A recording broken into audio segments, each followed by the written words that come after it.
I am Travis Mitchell, 32 years old and the owner of a multi-million-dollar tech company that I built from nothing. My father abandoned me emotionally when I was a child, choosing his new wife and her spoiled son over me at every turn. Now, after 7 years of silence, he suddenly appeared at my office demanding I hire my unemployable stepbrother as a manager. When I refused, all hell broke loose. I told them they were not my family anymore and to get out of my life for good. Now they are losing their house and begging for my help. Before I get into this wild story, let me know where you are watching from. Hit that like and subscribe button and buckle up for a family drama you will not believe. My early childhood was what most would consider normal and happy. My mom, Sarah, and dad, Robert, seemed to have a solid marriage. We lived in a modest 3-bedroom house in a nice suburb of Chicago. I remember weekends at the Park family game nights and dad teaching me how to ride a bike without training wheels. These memories feel like they belong to someone else now, fuzzy photographs of a life that disappeared too quickly. Everything changed when I turned 8. The arguments started small but grew more frequent and intense. I would hide in my room pillow over my ears, trying to block out the shouting. One night, Dad packed a suitcase and left. 3 days later, Mom sat me down and explained they were getting divorced. She tried to assure me it was not my fault, but what 8-year-old really understands that? At first, the co-parenting arrangement seemed workable. I would spend weekdays with Mom and every other weekend with Dad at his new apartment. Those first few months, Dad tried hard. He would take me to movies, baseball games, and let me stay up later than Mom would. But then he met Diane. Diane worked at the same insurance company as Dad. She had a son named Ethan who was 2 years younger than me. The first time I met them, Diane was overly sweet, touching my hair and calling me adorable in a way that felt fake. Ethan refused to share his handheld video game and complained loudly when we went to a restaurant I chose. Dad just laughed it off, saying, "That is just how kids are." But that was not how I was. Mom had always taught me to say please and thank you, to share my toys, and to think about others. The differences between Ethan and me were obvious from the start. As months passed, our weekends together changed. Instead of activities I enjoyed, we started doing things Ethan wanted. If I suggested something different, Diane would say, "But Ethan has been looking forward to this all week," and Dad would side with them. My preferences became secondary, then irrelevant.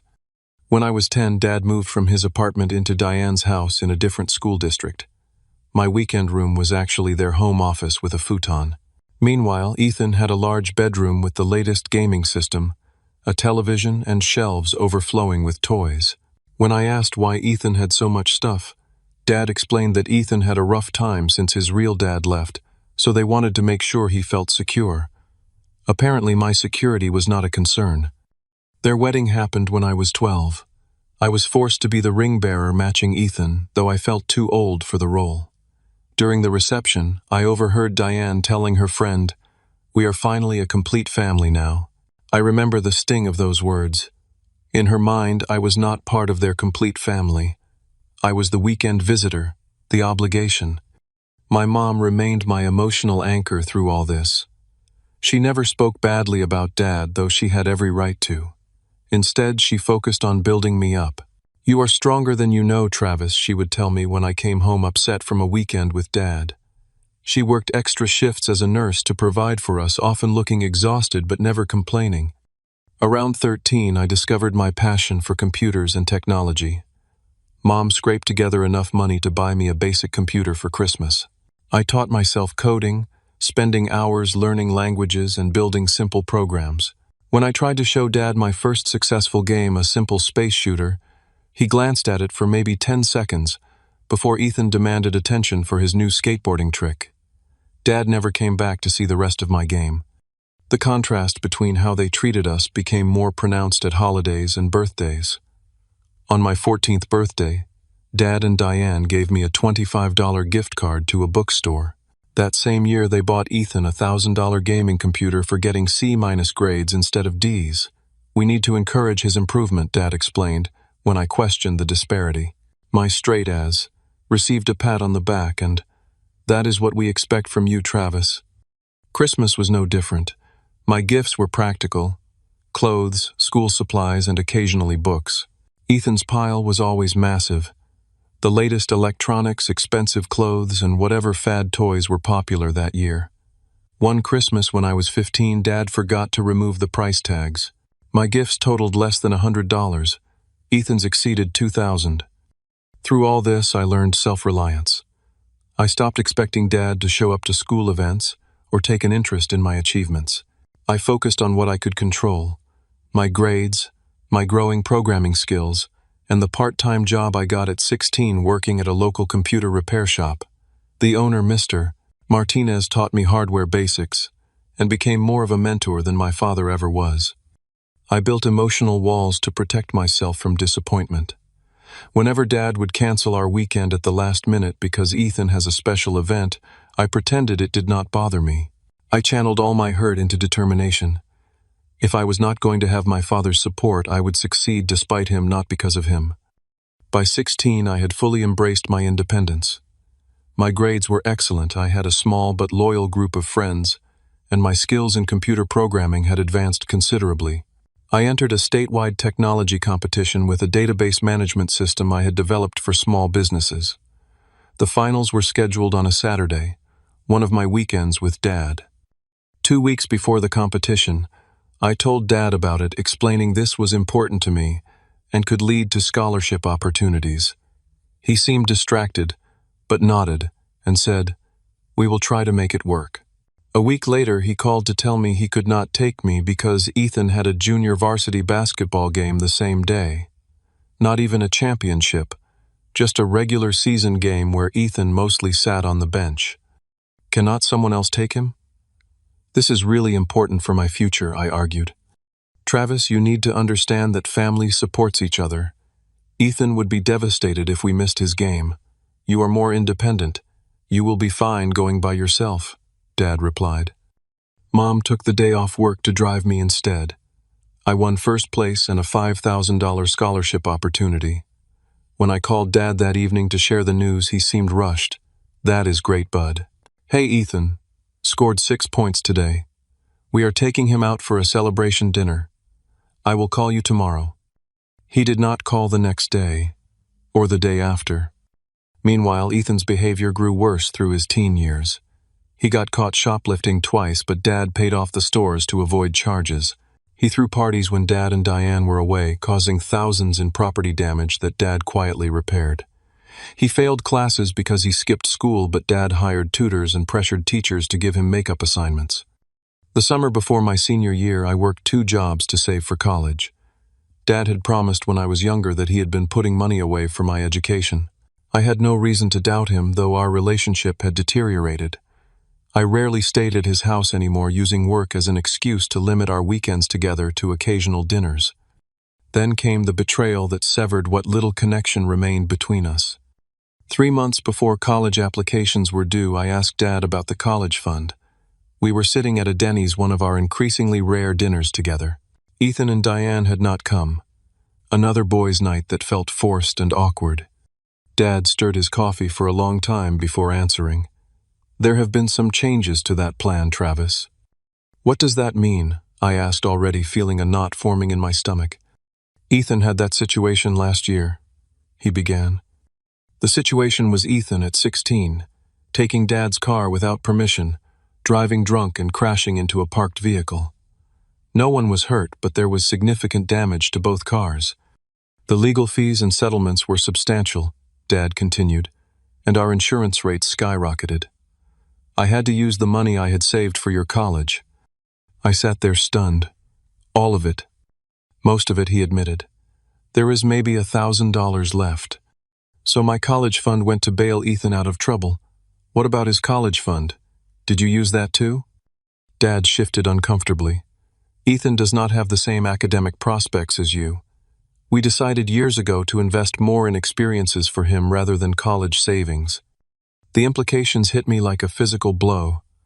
Not only had my father taken the money promised to me, but he had never even created a fund for Ethan, assuming his son would not need college. Meanwhile, I had worked myself to exhaustion, maintaining perfect grades specifically to earn scholarships to supplement what I thought Dad was saving. "You promised me," I said, my voice shaking. "I have been counting on that money." Ethan needed it more, Dad replied defensively. You are smart. You will get scholarships. Ethan needed legal help or his future would be ruined. And my future does not matter, I asked. That is not what I am saying. You have always been the responsible one, the independent one. You will figure it out. I walked out of the restaurant without another word. I had become the responsible one because I had to be. I had become the independent one because I could not depend on him.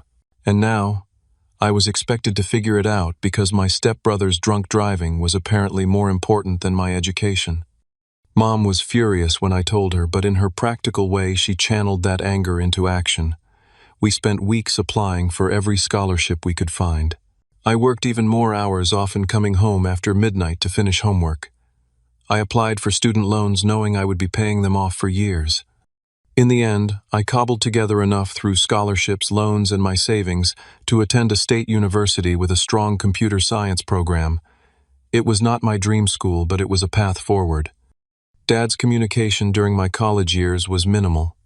A text on my birthday, a generic Christmas card with no personal note.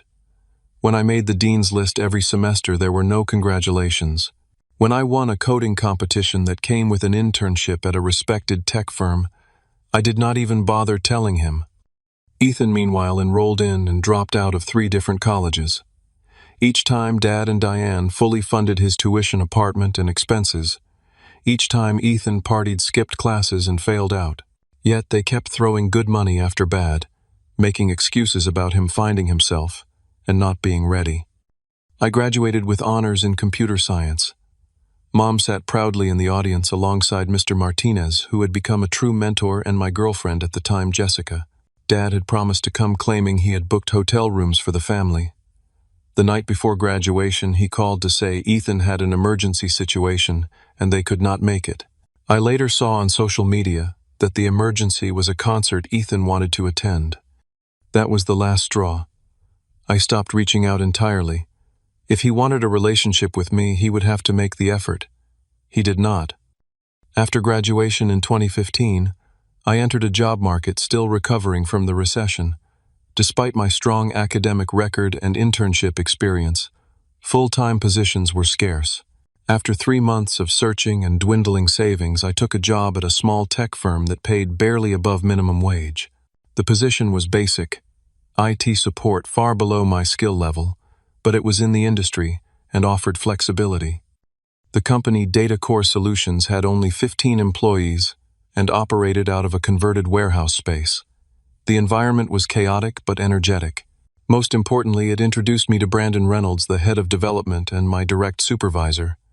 Brandon was in his 40s, a self-taught programmer who had worked his way up without a formal degree. He noticed my potential immediately. "You are overqualified for help desk work," he told me during my second week. "Show me what else you can do." I stayed late after my support shifts to help with coding projects. Brandon gave me increasingly complex assignments, and I delivered results that exceeded expectations. 6 months in, he advocated for my promotion to junior developer with a modest salary increase. It was not financial freedom, but it was progress. During this time, I lived in a tiny studio apartment with second-hand furniture. I took the bus to work, packed lunches, and lived on a strict budget. Every spare dollar went toward paying down my student loans or building a small emergency fund. While former classmates posted photos of vacations and new cars on social media, I was focused on the long game. The pivotal moment came a year into my time at DataCore. I had been developing a side project, a customer relationship management system with integrated analytics that was specifically designed for small businesses. Most CRM software at the time was either too expensive or too complex for mom-and-pop operations. My solution was intuitive, affordable, and scalable. I showed the prototype to Brandon, who immediately recognized its potential. "This could be huge," he said after testing it. "Have you thought about developing this commercially?"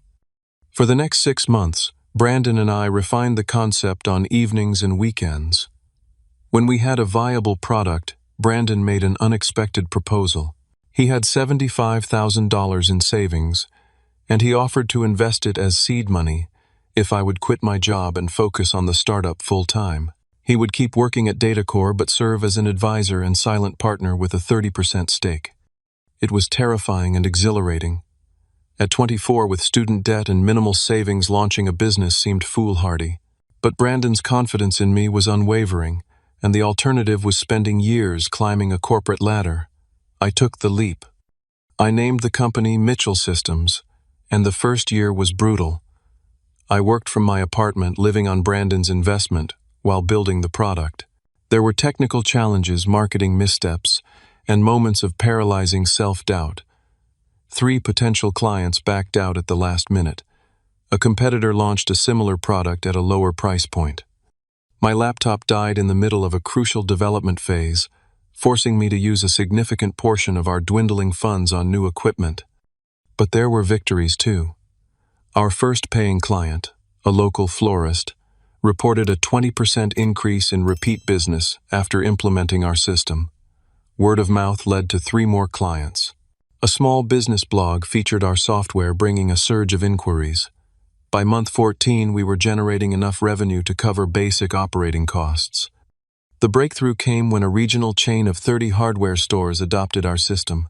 Their business increased so dramatically that the owner became an informal evangelist for our product, referring dozens of business contacts. Suddenly, we had a waiting list of clients. I hired my first 2 employees at the 18-month mark, a developer to help scale the software, and a sales representative to manage the growing interest. We moved into a small office space. Brandon reduced his hours at DataCore to spend more time with the company. By the end of year 2, we had 15 employees and were profitable. Growth continued at a steady pace. I reinvested nearly all profits back into the business, prioritizing product development and customer service over marketing or fancy offices. Our clients stayed with us because the software worked, and because we treated them like partners rather than revenue streams. My business philosophy was shaped by my personal experiences. I built a company where merit and hard work were recognized and rewarded. We hired based on skill and potential, not credentials or connections. I implemented profit sharing so everyone benefited from our collective success. When we reached 50 employees in year 4, we still had 0 turnover, unheard of in the tech industry. The company culture became known for innovation, loyalty, and work-life balance. We offered flexible schedules, comprehensive benefits, and regular team-building activities. I wanted to create the supportive environment I had never had growing up. My employees became more than colleagues. They were a chosen family of sorts. My personal life during these years took a back seat to building the business. I dated occasionally, but nothing serious developed. Jessica and I had broken up shortly after graduation when her job took her to California. There were a few short-term relationships after that, but the demands of entrepreneurship left little time or emotional energy for romance. Instead, I built a tight circle of friends who understood the entrepreneur journey. Brandon and his wife often included me in family gatherings. Several college friends remained close, and we made time for regular get-togethers despite busy schedules. Mom and I spoke weekly, and I flew her out to visit several times a year. By 2024, 7 years after launch, Mitchell Systems had grown beyond anything I had imagined. We employed over 70 people, our software served more than 3,000 businesses across the country, and the company valuation reached $20 million. Industry publications recognized us as an innovative leader in small business solutions. Larger corporations had made acquisition offers, which I politely declined. My personal financial situation had transformed as well. After years of modest living, I finally purchased a house. Not a mansion, but a comfortable 4-bedroom home in a good neighborhood with a dedicated office space. I paid off my student loans in full. Most importantly, I set up Mom for retirement, buying her a condo near me and creating an investment account that would ensure she never had to worry about money again. "You did not have to do this," she protested when I showed her the condo. "You worked double shifts for years to support us," I reminded her. "You never gave up on me. This is the least I can do." Through all these years of building and growth, there was no contact with Dad, Diane, or Ethan. The last I had heard through mutual connections was that Ethan had been working at a car dealership but got fired for showing up late repeatedly. Dad was still at the same insurance company, having made it to middle management but no further. They had moved to a larger house in an affluent suburb, living beyond their means as usual, I assumed. I did not think about them often. I had built a life that was entirely separate from my childhood wounds, or so I thought, until my phone rang one ordinary Tuesday afternoon, and I saw my father's name on the caller ID for the first time in 7 years. The call came while I was reviewing quarterly projections with my finance team. I excused myself, stepping into my office with a strange tightness in my chest. For a moment, I considered letting it go to voicemail, but curiosity won out. "Hello," I answered, keeping my voice neutral. "Travis, it is your dad." His voice sounded older, but the familiar tone brought back a flood of unwanted memories. "Yes, I know. What is it?" I asked, not bothering with pleasantries. "I was hoping we could catch up. It has been too long." He sounded uncomfortable but friendly, as if we had drifted apart through mutual neglect rather than his repeated choices to prioritize his other family. 7 years, I stated flatly. "Yes, well," he cleared his throat. "I have been hearing about your success, the company you built. I am proud of you, son." The word son landed like a false note in a song. He had forfeited the right to paternal pride years ago. "Thanks," I replied, not knowing what else to say. "I was thinking maybe we could have dinner. The whole family. To reconnect. Diane and Ethan would love to see you too." I doubted that very much, but I found myself agreeing to meet them at a steakhouse halfway between our homes the following Friday. After hanging up, I sat at my desk, wondering what had prompted this sudden desire to reconnect after 7 years of silence. The days leading up to the dinner were filled with uncharacteristic anxiety. I mentioned the upcoming reunion to Mom during our weekly call. "Are you sure about this, Travis?" she asked, concern evident in her voice. "Not really," I admitted. "But I am curious about why he reached out now." "Just protect yourself," she advised. "You have built a good life. Do not let them disrupt that." Friday arrived, and I drove to the restaurant with a knot in my stomach. I deliberately arrived 10 minutes late, not wanting to sit alone waiting for them. They were already seated at a corner table, Dad, Diane, and Ethan. Dad stood as I approached awkwardly, extending his hand before shifting to a half-hug that I stiffly accepted. He had aged considerably, hair now fully gray, deeper lines around his eyes, and a slight paunch that strained his button-down shirt. Despite the physical changes, he wore the same aftershave, triggering memories I thought I had buried. "You look great, Travis," he said, eyeing my tailored suit and watch. Diane rose next, her dyed blonde hair and excessive jewelry unchanged. "Oh, Travis, look at you all grown up and successful." She attempted to kiss my cheek, but I subtly shifted so she caught mostly air. Her perfume was overwhelming. Ethan remained seated, offering a curt nod. He had gained significant weight, his face puffy and complexion poor.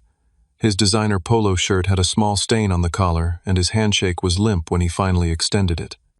"Nice to see you all," I lied, taking my seat and immediately reaching for the water glass. The initial conversation was painfully artificial. Questions about my company that showed they had researched it but understood little about what we actually did. Comments about the weather, the restaurant, the traffic on the way over. Dad mentioned mutual acquaintances I barely remembered. "Bill Johnson's son. You remember him from the neighborhood. He just made partner at his law firm," Dad said with emphasis, as if drawing a comparison to my achievements. "That is great," I replied without interest. I had not thought about the Johnsons in 15 years. A waiter came to take our orders, providing brief relief from the strained conversation. I noticed Dad ordering an expensive bottle of wine without checking the price, unusual for a man who had always complained about restaurant markups. As appetizers arrived, Diane took control of the conversation.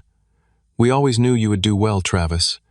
Even when you were little, Robert would say, 'That boy is going places.' We talk about you all the time." The revisionist history was jarring. In their version, they had always supported me, always believed in me. Dad nodded along, adding, "The way you picked up computers so quickly." I told my colleagues at work, "My son is a natural." I let the lies stand, curious to see how far they would take this fabricated narrative. Between comments, I observed their interactions. Dad deferred to Diane on most topics. Ethan checked his phone, constantly contributing little beyond complaints about the service and food. So Travis Diane continued, leaning forward. Tell us about your company. Robert said, you have how many employees now? 73, I answered. And you are the big boss, she exclaimed with exaggerated enthusiasm. The CEO. Just imagine Robert R. Travis is a CEO. The possessive R. Travis made my jaw clench. I was not theirs in any meaningful way. What about you, Ethan? I asked, deliberately changing the subject. What are you up to these days? He shrugged, looking uncomfortable. Between things right now, the job market is tough. Dad quickly interjected. Ethan was in sales at Hamilton Motors until recently. Management issues, right, son? Ethan muttered something about incompetent supervisors and reached for more bread. Throughout dinner, I noticed Dad wearing a Rolex I had not seen before. Diane mentioned their recent trip to Cancun. Ethan complained about the transmission issues on his relatively new Audi. Yet there were hints of financial strain beneath the displays of prosperity. Dad's subtle wince when the bill arrived. Diane's comment about cutting back on the house cleaner. Ethan's remark about moving back home, temporarily. As dessert was served, Dad leaned forward with forced casualness. We should do this again soon. Maybe you could come over to the house next time. Diane is a wonderful cook. Or you could come see my place, I suggested, watching their reactions. The eager acceptance was immediate and telling. We would love that, Diane exclaimed. Wouldn't we, Robert? We set a date for the following weekend. As we walked to the parking lot, Dad lingered behind with me while Diane and Ethan went ahead. It is really good to see you doing so well, Travis, he said, sounding almost genuine. I always knew you had it in you. Did you? I asked, unable to keep the edge from my voice. He seemed not to notice, clapping me on the shoulder. Of course. You were always the smart one. I drove home with a growing suspicion about their sudden reappearance in my life. Later that evening, curious, I looked up Ethan on social media. His profile was mostly private, but recent public posts included complaints about ungrateful employers and how family is all you can count on. A mutual connection confirmed what I had suspected. Ethan had been fired from the car dealership 3 months ago for consistently missing sales targets and arguments with management. The next morning, Diane sent me a text message full of emoji and exclamation points saying how wonderful it was to have our family back together and how she always thought of me as a second son. The transparent flattery only deepened my skepticism about their motives. My instincts were telling me there was an agenda behind this reunion. Sunday dinner at my house would reveal whether my suspicions were correct. I spent the week deliberately not preparing for their visit.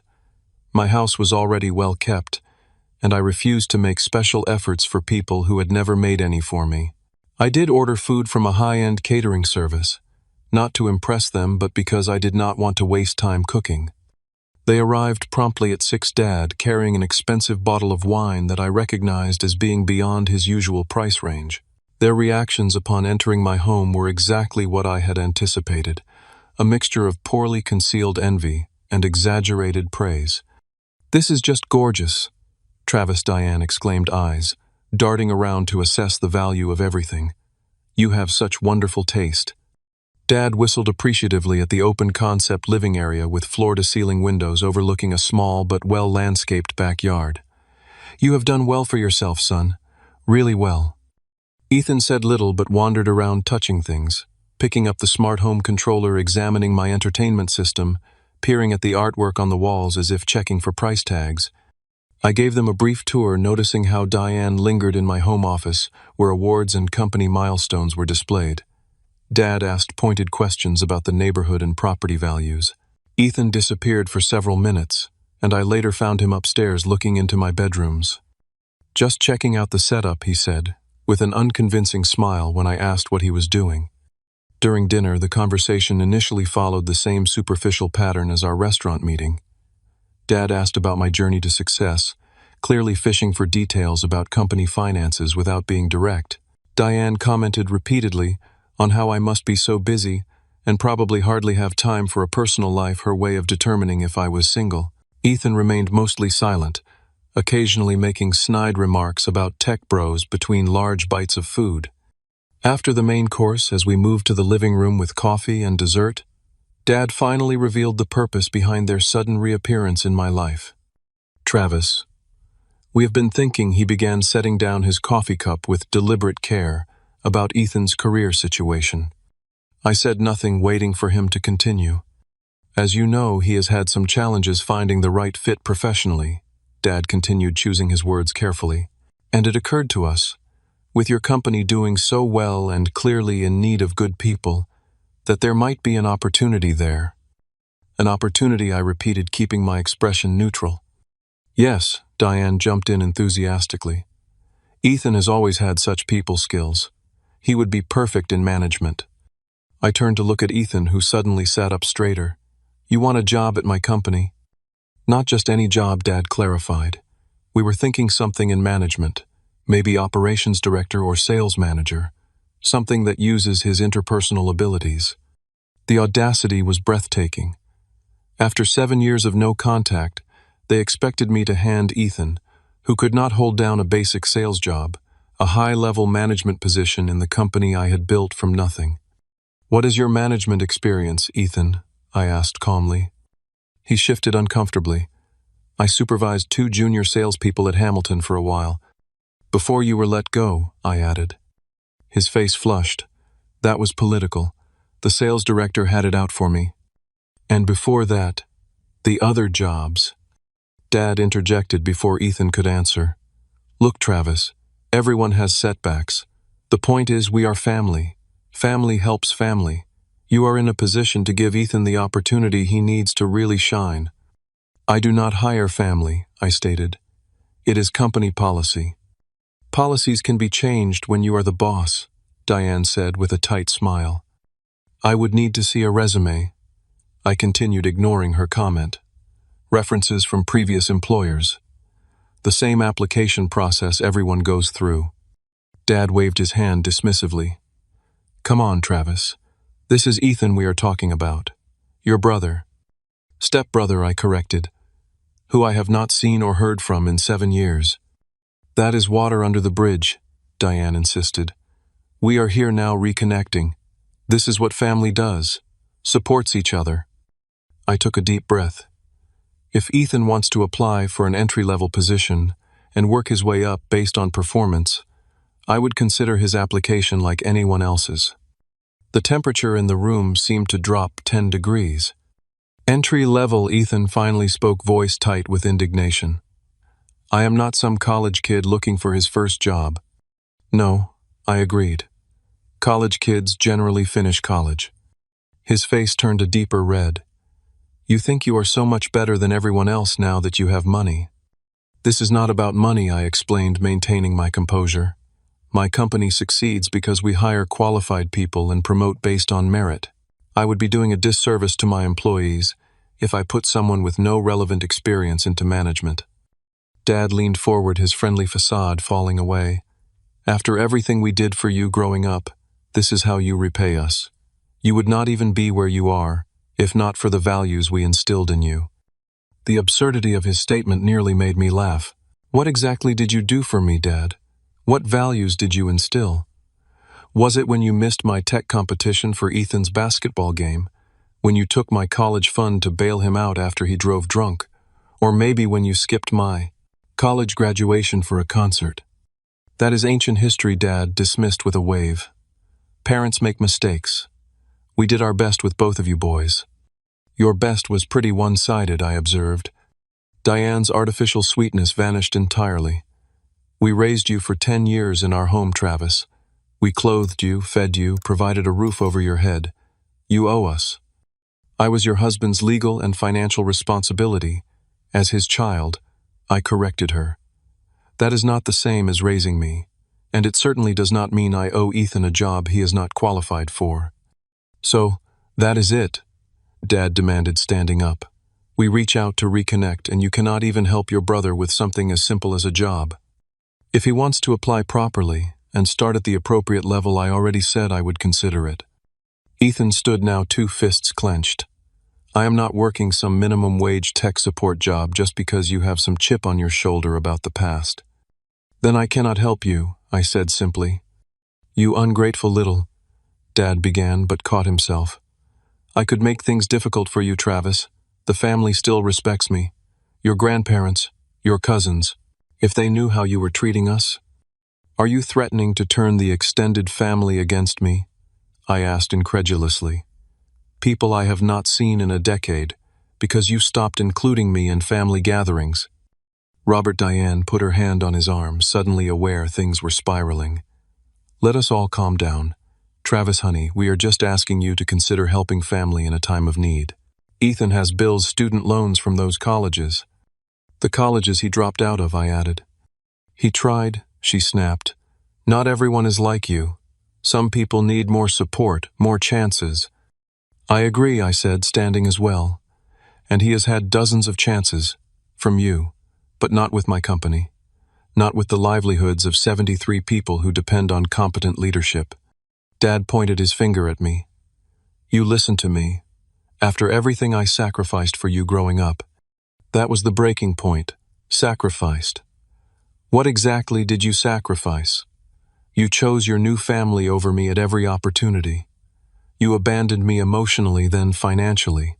You made it crystal clear that Ethan was your priority, your real son. And now you show up after 7 years of silence because you want something. Number, this discussion is over. I think you should leave. Diane attempted one last approach, tears suddenly appearing on command.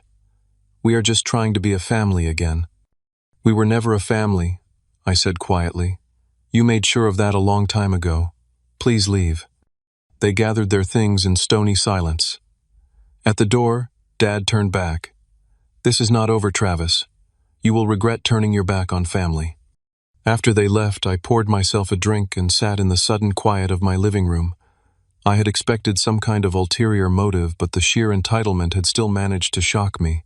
What I did not anticipate was how quickly they would escalate the situation. The week that followed was a barrage of increasingly hostile messages. It began with guilt-tripping texts from Diane about how I had broken your father's heart and destroyed Ethan's last hope. When those went unanswered, Dad's messages became more aggressive, invoking obligations and debts I supposedly owed them. After everything we did for you, this is how you repay us.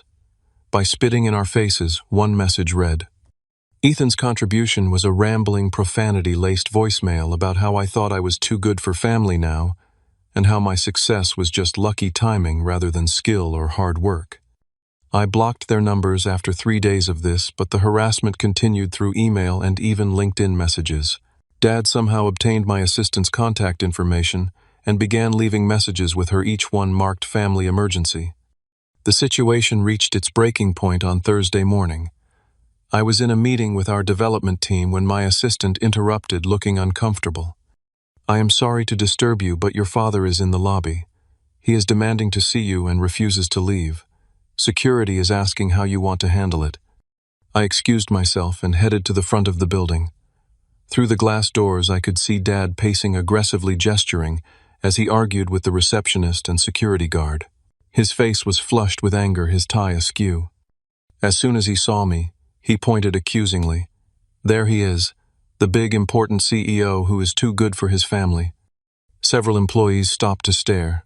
I maintained my composure, addressing the security guard. Please escort Mr. Mitchell to the small conference room. I will speak with him there.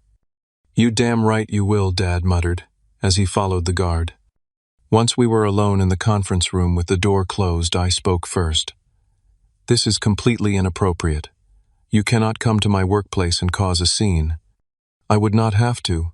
If you would answer your damn phone, he shot back. You blocked all of us, your own family. What do you want, Dad, really? Because this has gone beyond ridiculous. He took a deep breath, straightening his tie in a poor attempt to regain dignity. I want you to reconsider giving Ethan a position. A real position, not some entry-level nonsense.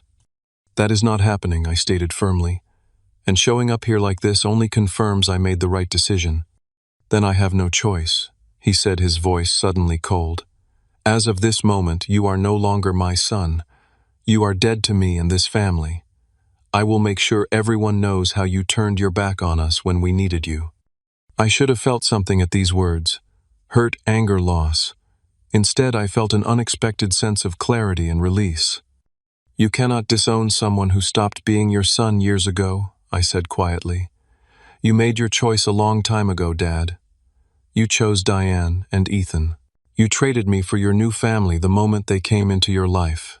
Every time you missed my events for Ethan's, every time you dismissed my achievements while celebrating his mediocrity, every time you provided for him while leaving me to fend for myself." His face registered shock at my calmness. "You cannot take away what you never gave," I continued. "You were my father in name only. Brandon Reynolds has been more of a father figure to me in 7 years than you were in 20. So go ahead, tell the extended family whatever story makes you feel better. The people who matter in my life know the truth." "You ungrateful little—" He began rising from his chair. "This conversation is over," I cut him off. "Security will escort you out. If you return to these premises or contact my employees again, I will file for a restraining order." I pressed the intercom button and asked security to come in. Dad continued to shout as they led him away, but his words no longer had any power over me. I had finally said what I needed to say after all these years. I called an emergency meeting with our HR director and security team. We implemented protocols to prevent further disruptions. Alert notifications at reception blocked email domains, updated contact instructions. I briefly explained to my executive team that I was dealing with a personal matter involving estranged family members making inappropriate demands. "Your family is trying to get jobs here," my operations director asked, confused. "They are not my family," I replied. "Not in any way that matters." The aftermath continued for several days. Diane left tearful voicemails on my home phone. Ethan posted vague, threatening messages on social media that mutual connections forwarded to me. Dad apparently did call several extended family members as I received a confused email from an aunt I had not spoken to in years, asking why I was rejecting reconciliation. I did not respond to any of it. The severing was complete and I felt lighter for it. 3 weeks later, I received an unexpected call from a former neighbor in my dad's community. Mrs. Wilkins had always been kind to me as a child and had apparently kept loose tabs on my success. "I thought you should know," she said hesitantly. "Your father lost his job last month. The insurance company had major layoffs. I see the for sale sign in front of their house now." I thanked her for the information without commenting further. Later that day, an email appeared in my work account from an address I did not recognize. It was from Diane, having created a new email to bypass my blocks. "Travis, I know we have had our differences, but I am reaching out in desperation," it began. "Your father lost his position due to corporate downsizing. We have been struggling financially for some time, trying to help Ethan with his debts. Now we are 3 months behind on the mortgage, and the bank is foreclosing. We have nowhere to go. I would not ask if we had any other option, but we need help. A loan, perhaps, just until Robert finds another position. Please, Travis. Whatever issues you have with us, we are still family." The email concluded with details about their mortgage amount and a sob story about how Ethan's mental health was suffering due to their circumstances. I sat with this information for several days, working through my feelings with my therapist. Part of me felt a vengeful satisfaction. They were facing consequences for years of financial mismanagement and enabling Ethan's irresponsibility. Another part felt a pull of guilt. Cultural programming about family obligations runs deep. After careful consideration, I drafted a response. "Diane, I am sorry to hear about your financial difficulties. However, I will not be providing financial assistance. The relationship between us was severed by your own actions and choices over many years, culminating in your recent attempt to exploit my success for Ethan's benefit. I do not wish you ill, but I cannot and will not take responsibility for your financial decisions. There are social services and financial counseling resources available in your community that may be of assistance. I ask again that you respect my boundaries and cease all contact. Travis." Her reply was immediate and vitriolic, all pretense of politeness gone. She called me heartless, cruel, and ungrateful. She detailed all they had supposedly done for me and how I was abandoning them in their hour of need. The final line read, You will regret this when we are living in our car, and your father has a heart attack from the stress you caused." I did not respond. Instead, I blocked the new email address and instructed my IT team to implement stronger filtering. The guilt I might have felt was washed away by her manipulative tactics. I had made the right decision. That night I called Mom and told her everything that had happened. She listened without interrupting, then sighed heavily. "You know, Travis, for years I was careful never to speak badly about your father. I wanted you to form your own opinions. But I will say this now. You did the right thing. You owe them nothing. Your responsibility is to your own well-being and the company you built." Her validation meant everything. "Thanks, Mom, for everything. Just remember," she added softly, "their problems are not your fault, and they are not your responsibility to fix. You broke the cycle. Be proud of that." The confrontation with my father and his family left me with unexpected emotional aftermath. Though I had maintained composure throughout the ordeal, the weeks following brought waves of anger, grief, and confusion that surprised me. I had thought those wounds long healed, but the recent events had ripped off scabs I did not know remained. At Brandon's suggestion, I started seeing Dr. Marissa Chen, a therapist specializing in family trauma. Initially skeptical, I found our sessions increasingly valuable. She helped me understand that my childhood experiences had shaped my adult behaviors in ways I had not recognized. My intense self-reliance, my discomfort with vulnerability, my tendency to overwork. "You built an impressive life despite the abandonment you experienced," Dr. Chen observed during one session, "but part of you is still that boy trying to prove his worth through achievement." "Is that so bad?" I asked. "It led to success." "Success, yes, but has it led to fulfillment, to connection?" Her question lingered with me for days. I had built a thriving company, financial security, and a comfortable life. But close relationships, those remained challenging. I had friends, certainly, but I kept most people at a careful distance. Romance had been a series of short-term connections that fizzled when they became too intimate. Over 6 months of therapy, I began addressing these patterns. I learned to recognize when I was retreating into work to avoid emotional discomfort. I practiced setting boundaries without building walls. Most importantly, I started to internalize that my father's abandonment reflected his failings, not mine. During this period of personal work, I deepened my relationship with my mother. Beyond our weekly calls, I began sharing more of my inner world with her.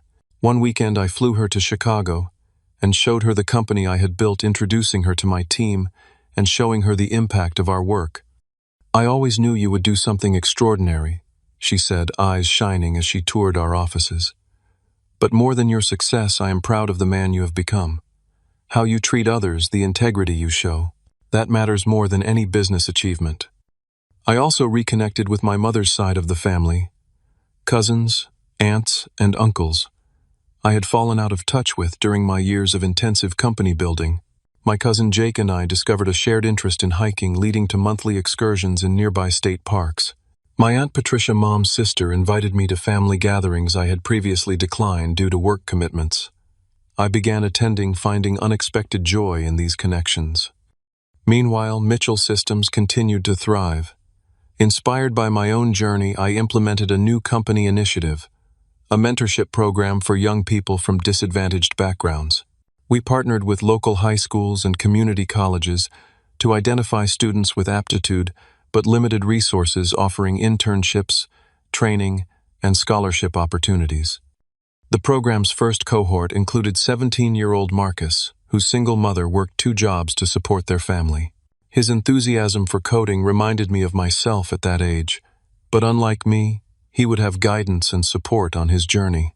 Watching him flourish under our lead developer's mentorship brought a satisfaction different from any business achievement. Through mutual connections, I occasionally heard updates about my father's family. They had indeed lost their house, downsizing to a small apartment in a less affluent neighborhood. Dad found employment at a much smaller insurance agency with a significant pay cut.